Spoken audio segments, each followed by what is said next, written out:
So I got this cool email from Aaron who has one problem, and I'm sure a lot of you out there has the same problem, that, we practice solos, we practice licks, and every single time we sit down and practice a lick or a solo, it's like we have to learn it from the beginning. It's like we're not really getting better technically, because we have to work on it like it was the first time we did alternate picking, or the first time we were playing anything. So it seems like such a steep learning curve, such a long way until we have some kind of mastery over what we're doing. And the reason for that is super simple. And it simply is the fact that you cannot become a master of football by playing football. You cannot become a master of anything by just playing or doing what it is that you want to do. That's what most people do. When we start, learning football or learning basketball, we just play, basically, right? When you do a little bit of warm-up, right? Throw the ball around. But once you decide to become a pro, and you are over the beginner phase or the early intermediate phase, you stop just playing. You start spending much more time on practicing the sub-skills of football or basketball or guitar.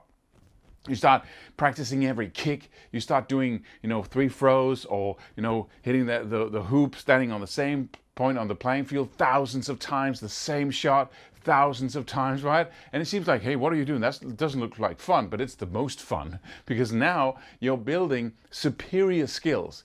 And that's what it requires. But when we begin playing guitar, we do like we always do in any sport or any endeavor, is that we start having fun as fast as possible, because chances are we'll give up, right?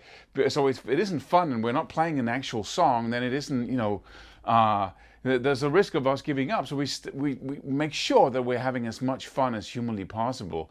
But then, you get to a point and you want to do exercises instead of playing solos. Instead of taking a solo or a song and practicing it over and over again, that song or solo has so many things in it.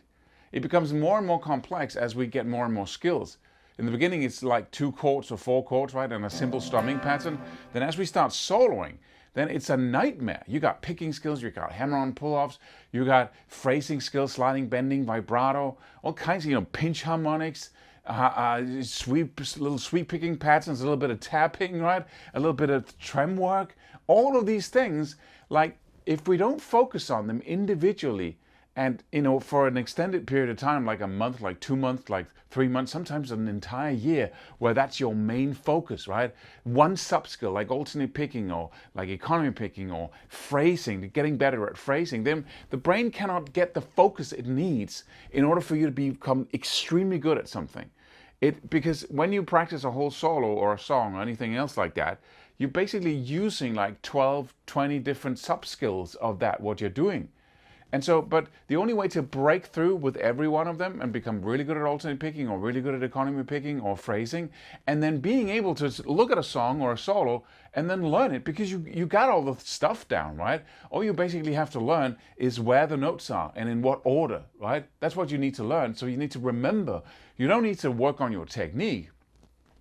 Also, you can actually be able to play any melody almost instantly, any kind of solo, if you practiced sequences enough. And sequences is a very good example of, instead of going, see if I just kick out the delay here, instead of going like a lick, right, instead of learning that, you simply go, that's not music yet. That's gonna be really boring to listen to for hours, right? Right?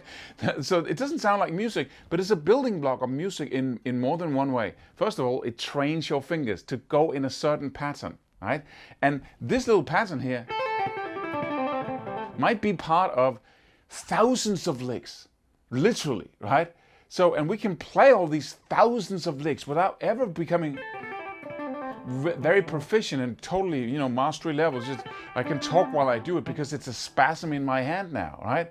So if I have a lick and most of it is this sequence, right?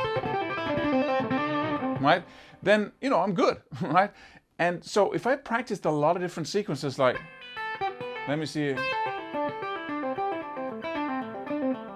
right, with a 2 note per string, right? 5 notes down up to the second highest, and then 5 notes down, If I do that as well, and I practice another sequence, I see if I can remember the old Paul Gilbert. There it was. Right? If I practice that as well over and over and over again, and then I practice ending and beginning these sequences in different parts. Now I'm beginning to, like say, I'm going.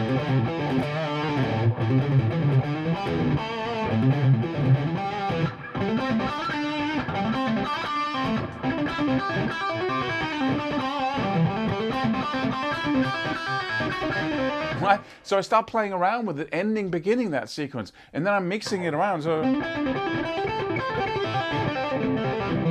right? And then I play that other sequence there, and and then suddenly I'm building my soloing skills, and I'm building improvisational skills, and I'm making sure that my fingers are taught to go in different combinations and directions in a 2-note per string format, then a 3-note per string format, right? And so when I look at a solo, if I want to learn that solo, note for note, then suddenly I have the skills down, right? So I don't have to work on the skills every single time. And then somebody might say, but Klaus, I just learn enough solos. But it doesn't work like that. It's the work of an amateur. Let's just call it what it is. It's the work of a complete amateur. I'm sorry, but that's how it is. Why do I call it an amateur? Well, it originally means people who don't make money on what they do, right? But when I say amateur, I'm saying beginner. It's what we do when we start out, because we need that, hey, I'm playing a song, Mom, right? So that's cool, right? That's the main thing. Don't give up. So we get rewards all the time, like little breadcrumbs, right? You learn 2 chords and you can play knocking on heaven's door. That was 3 chords, right? But you learn 3 chords and you can play a whole song, right? That's amazing. Yeah, I want to do more of this, right? So you get a reward. When you're practicing skill, first of all, it doesn't sound like you're playing anything meaningful. It's just a robotic pattern, right? And second of all, it seems like there's a long way from the to music, right? But now you're really practicing skills like a professional football player who takes that same shot in front of the goal, thousands of times every single day, right? Gets up early in the morning to do the same freaking shot over and over again to make sure that when he's in game or she's in game, that kick from that point on the playing field is just automatic, right? That's the way to go about it. And if we keep practicing and saying, okay, when I practice a solo, maybe there's 10 to 20 different subskills that I have in it, phrasing, playing, picking, hammer-ons, pull-ups, tapping, right? All these little things are in there. Well, then, Klaus, I practice that solo a lot, and now I'm good at it, right? So now I'm good at all the techniques. No, you're not. You're good at specifically doing that specific thing you do in the solo with those other notes in relation to them. So it's a limited little universe of copycat, right? So don't do it. Stop it. You can use it as a reward, like a nice project to work on. I want to play that Gary Moore solo or that whatever solo, right? And that's exciting for me, but that is like candy, right? But your work, when it comes to, if you're ambitious and you want to go somewhere, you must say, okay, what sub-skills are involved in this overall skill that I want to master, soloing skill, right? That's a ton, right? And then as you work on the sub-skills, you also learn how to improvise, which is just the coolest thing in the world, right? It is the crown prince or princess of the... It's just so great. I love it. It's the biggest achievement of all is being able to improvise, then record your solo, and then hearing that solo and going, that's pretty good, right? That came out of me as I was having fun playing around with the Lego blocks of music on my fretboard. That's just crazy, baby. That, when we're talking rewards and getting to another point and learning that solo and then going, hey, that sounds good. You didn't do the solo, right? You copied someone else, which is fine. It's a treat, right? But really what happens when you hear that solo the first time, you hear that solo, go, wow, that's cool. That's so awesome, right? What you need to do is say, why is it so awesome? That's the question of the professional, right? You don't want to go, hey, let me learn that. No, why would you learn it? Why? Instead, analyze, what is that? What is it that he does? What are the cool parts of that solo where I just go, wow, that's so good. He does this thing here where he goes, for instance, right? To do that with a little bit of, right? No, let's just hit the tuner instead, right? Right? Stuff like that, or, let me just, right? An effect like that, right? this is a corny example, but anything that you try to analyze your way to it, and then what is he doing there? And then you slow the video down to see what is he playing, what is that note, what is that scale, right? That's the work of an aspiring master, right?